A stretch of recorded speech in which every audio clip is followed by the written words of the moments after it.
Direktang binanggit daw si Vice President Sara Duterte sa desisyon ng International Criminal Court hinggil nga ho sa pagtanggi ho nilang pagbigyan ang hirit na interim release ni dating Pangulong Rodrigo Duterte. Bukod sa kanyang pagiging flight risk, ginamit ng korte bilang batayan ang mga naging pahayag at kilos daw ng bise na umano ay nagpapakita ng intensyon na hadlangan o pahinain ang proseso ng ICC.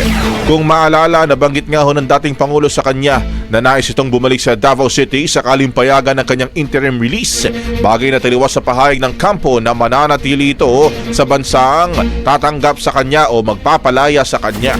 Posible umanong maging banta sa proseso ang sitwasyong ito, lalo na't may kapangyarihan si Davao City Acting Mayor Baste Duterte sa Pilipinas.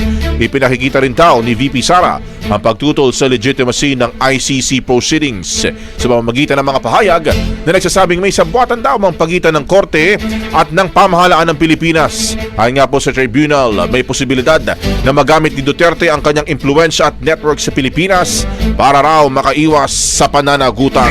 Ang bahaging ito ay hatid sa atin ng Guard C Plus with Zinc Capsule. Always protektado ang kalusugan.